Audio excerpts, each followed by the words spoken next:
आज आप अनुच्छेद लेखन के बारे में जानेंगे। अनुच्छेद लेखन क्या है तथा अनुच्छेद लेखन का आजकल क्या महत्व है।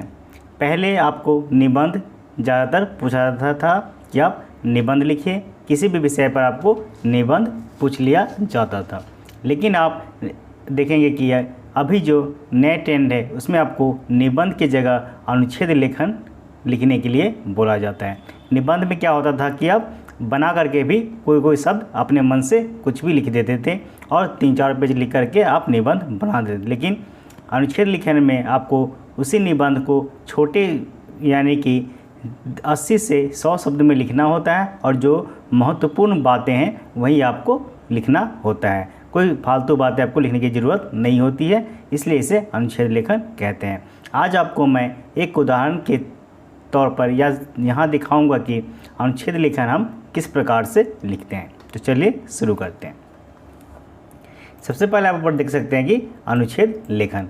अभी आपको ज़्यादा अनुच्छेद लेखन ही पूछा जाता है, निबंध लेखन अभी आपको कम ही देखने को मिलते हैं। निबंध में आपको 400, 500, 1000 शब्द भी लिखने होते थे, लेकिन अनुच्छेद लेखन में आपको बस छोटे शब्द यानी कम शब्द में आपको 80 से 90, 100 शब्द के बीच ही आपको अनुच्छेद लिखना होता है। निबंध की अनुच्छेद की परिभाषा क्या? अनुच्छेद किसे बोलते हैं? किसी विषय पर 80 से 100 शब्द लिखना ही अनुच्छेद कहलाता है। यानी कि किसी भी विषय पर दे सकते हैं, मित्र दे दिया, गाय, कुछ भी दे सकता है, कोई भी विषय दे सकता है, उस पर आपको 80 से 100 शब्द में लिखना है, उसे अनुच्छेद कहते हैं। आपने निबंध के बारे में देखा होगा कि निबंध क्या होता है, 2 से 3 पेज का होता है। लेकिन अनुच्छेद लेखन 2 से 3 पेज का नहीं होता, बस 80 से 100 शब्द, 90 शब्द के बीच ही हमें लिखना होता है।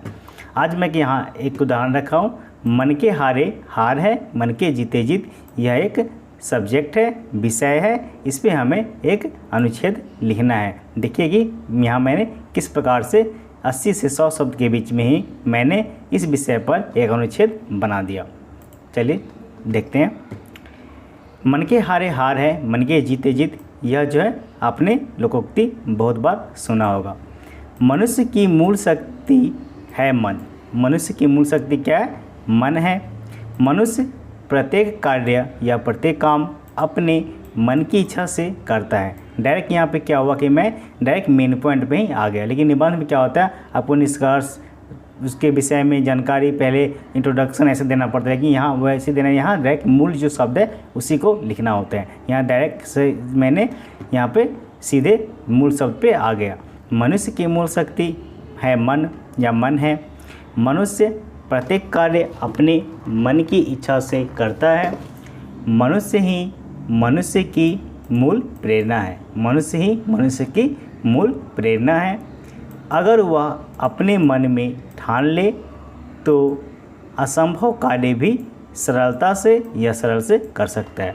मनुष्य क्या है? मनुष्य अपने मन में ठान ले कि मैं यह काम कर सकता हूँ, तो वह उसे कर सकता है, चाहे वह कितने भी असंभव कार्य, असंभव काम क्यों ना हो। अगर मन में वह उसे लगता है, मन में ठान ले कि मैं यह काम कर सकता हूँ, तो वह कर सकता है। मन में दुविधा हो या मन में किसी काम को करने के लिए तैयार न हो तो छोटा काम भी मुसीबत लगने लगता है। अगर क्या होगा, मन में दुविधा हो या मन में किसी काम को करने की तैयारी या मन ना करे कि मैं यह काम नहीं कर सकता, तो वह छोटा काम भी हमें मुसीबत लगने लगता है कि यह काम मुझसे नहीं होगा।